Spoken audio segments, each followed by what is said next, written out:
What's up guys, Paul Claremont here. In the last video, I talked about the mystical features of the book, The Emerald Tablets of Thoth the Atlantean, such as Thoth's journey in Atlantis, the Halls of Amenti, and the Lords of the Seven Cycles. In this video, I'm going to outline the spiritual teachings in this book, of which there are three main categories. The principles behind spiritual development, what is its aim and why do we want to do it? Number two, wisdom teachings or higher philosophical perspectives. And last, specific advice for how to practice the spiritual path. However, because there ended up being so much material, I'm just going to cover the first two of those components and get to the specific practice advice in the next video. For those of you who have read the book, you'll know that the teachings are normally spread out. They permeate all of the tablets, instead of following a blatant progression like a self-help book. So the benefit of what I'm doing with these two videos is outlining everything in a digestible, organized way, and I'll provide an abundance of potent direct quotes to back it up. Let's do it. The basic premise that Thoth provides the Egyptian seekers is that we have a true exalted inner self to strive towards, the experience of which is complete freedom and joy, and that the default state we're in is the bondage of darkness by comparison. He describes this idea in various ways, saying you're the ultimate of all things, a son of the great light, man is a light-born spirit, and a spark of the cosmic flame. But one of my favorite quotes in this category is, man is a star bound to a body, until in the end he is freed through his strife. He who knows the commencement of all things, free is his star from the realms of night. Even though this true exalted self is what we are already, we don't have the experience of this natural state until we clear away all the negativity, false identifications, and unawareness blocking it. In short, what Thoth refers to as bondage or darkness throughout the book. This is what the spiritual path is designed to counteract. Another important function of these terms is you'll notice you can meditate on them as inspirational symbols to help you get a feeling for the liberating goal we're aiming at. Principle number two. On this path towards your true self, there's a definitive end goal event that we call enlightenment or self-realization in our terms, but which Thoth refers to as becoming one with the light or the sun state, free from the bondage of darkness, becoming one with the master, or dissolving in the light of the all. He appears to describe his own enlightenment event in Tablet 4, saying, "Until at last I passed to a plane hidden from knowledge, known not to wisdom. When I had this knowing, happy my soul grew, for now I was free." In the commentary, Doriel transiently relates this idea to Buddhism when he mentions something called attaining the first and third illuminations, which I suspect correspond to the 4 levels of enlightenment in Buddhism, a concept I explain in this video here. The first degree, or illumination in Doriel's terms, is called stream entry, Sotapaddi, and the third, which is necessary to become free of the Halls of Amenti, is called non-returner, Anagami. According to the book, it's at this point that adepts had the choice to become physically immortal and live from age to age by using the flower of life. Even just attaining the first illumination, though, guarantees you won't have more than 7 more rebirths before complete awakening. Principle number 3. Thoth rarely defines the achievement event itself, though, the satori or gnosis, but rather likes to refer to the ultimate nature of what is realized, with terms such as the all, the infinite goal, the commencement of all things, the eternal fire, oneness, eternal, and so on. For example, in Tablet 12, "For he shall approach the eternal flame, the source of all wisdom, the place of beginning, that is yet one with the end of all things. Aye, in a time that is yet unborn, all shall be one, and one shall be all." And another that demonstrates these points in Tablet 12, "The soul of man moves ever onward, bound not by any one star, but ever moving to the great goal before him, where he's dissolved in the light of the all. Know ye that ye shall ever go onward, moved by the law of cause and effect, until in the end both become one." However, it's mentioned several times in the tablets, partly by the Lord of Nine, that this self-realization isn't a complete end in itself. He, like the Lords of Amenti, continues striving towards an even greater than all, which frankly is terrifying. This appears to be equivalent to what Doriel calls the torchbearer, as opposed to the Ayod, which is just a single piece of it. But on a more practical note, among many other benefits, such as freedom from fear, oppression, and suffering, becoming a master can mark the beginning of uninhibited service to others. You no longer have so much obstructive baggage in your pursuit of helping others, or generally accomplishing work in the world. Number 4. The last foundational principle Thoth gives is reincarnation. Interestingly, the way he addresses his audience on this subject implies they're already aware of this phenomenon. He never stops to say, hey, by the way, souls reincarnate, like he does for other aspects. It's usually mentioned in passing by him or one of the other deities in the book, using descriptive language or layman's terms. They don't actually use the word reincarnate directly. As some examples, when he was still in Atlantis, Thoth described how beings he once knew would taste of the cup of death and then re-arise in the light of life. In the quote I just shared in Tablet 12, the soul of man moves ever onward, bound not by any one star, and also by the Lord of Death in Tablet 2, when he shows Thoth the Hall of Souls, describing how he periodically changes them to new forms of life. However, Thoth does elaborate on the scope of reincarnation, mentioning that through diligent spiritual development, you can reincarnate in what he calls higher stars or planets, because Earth, as you all know, is a difficult, low-vibration planet.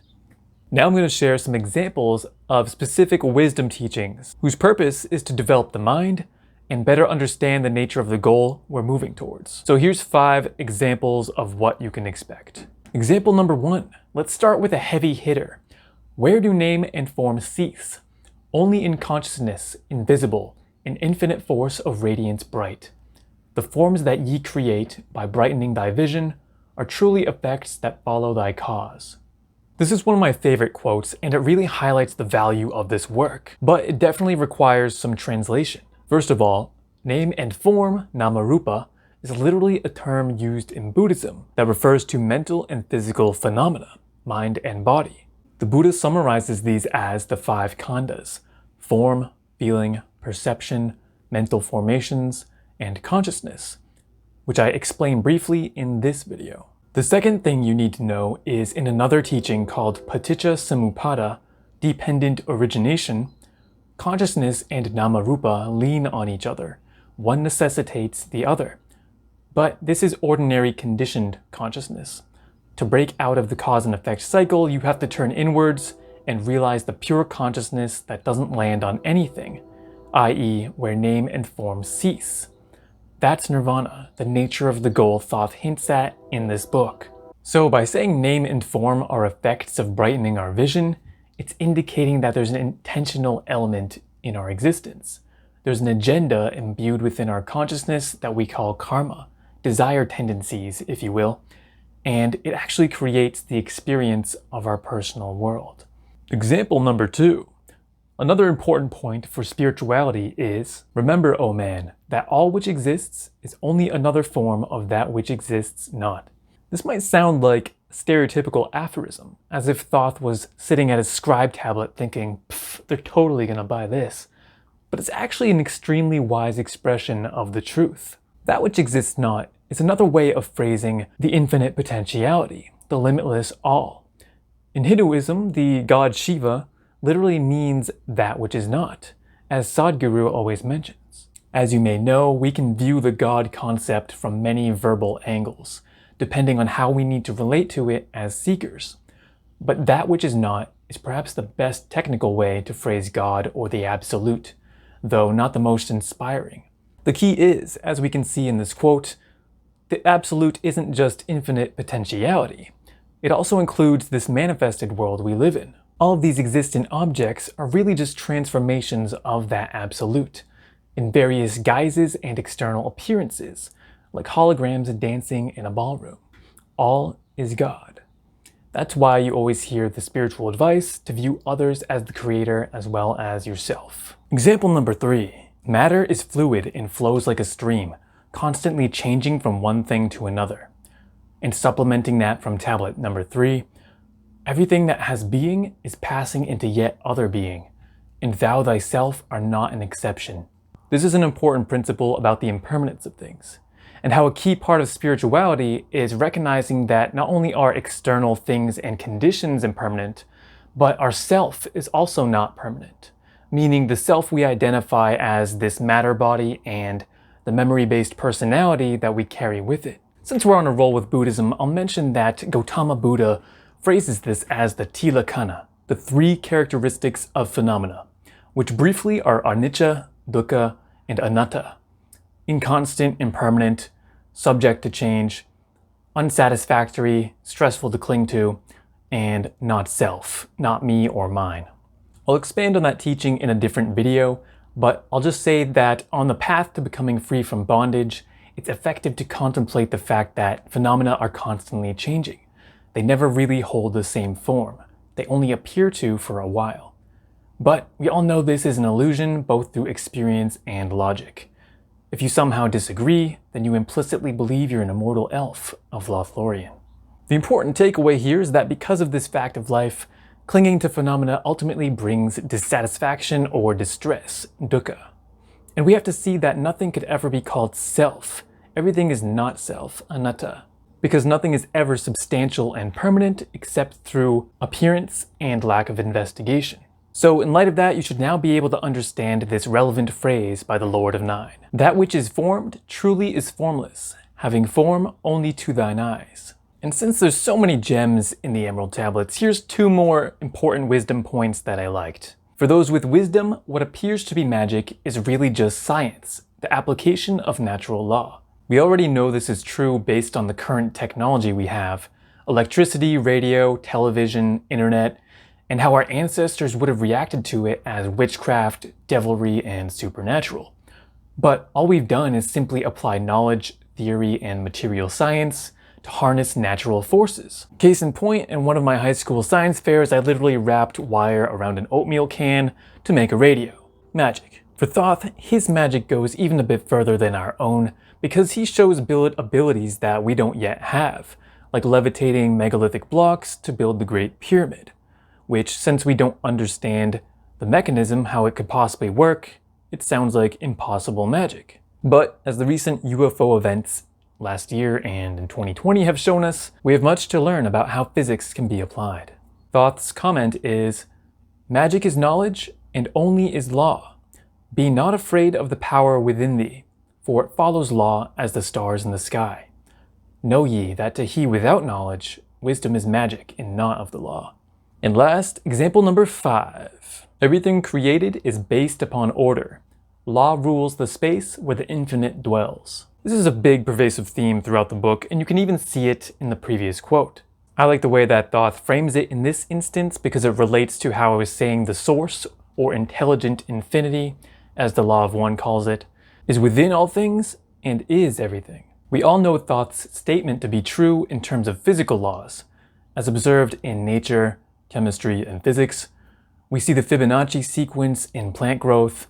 Water has set properties like freezing at exactly 32 degrees Fahrenheit, and physics has a whole host of constants like the speed of light that demonstrate a definitive geometry to our space-time. But this also applies to metaphysical laws, what we might call Dhamma, how cause and effect operate within the mind and the karmic realm.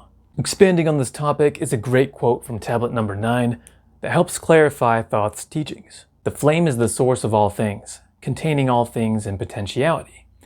The order that sent forth light is the Word, and from the Word comes life, and the existence of all. The life in thee is the Word.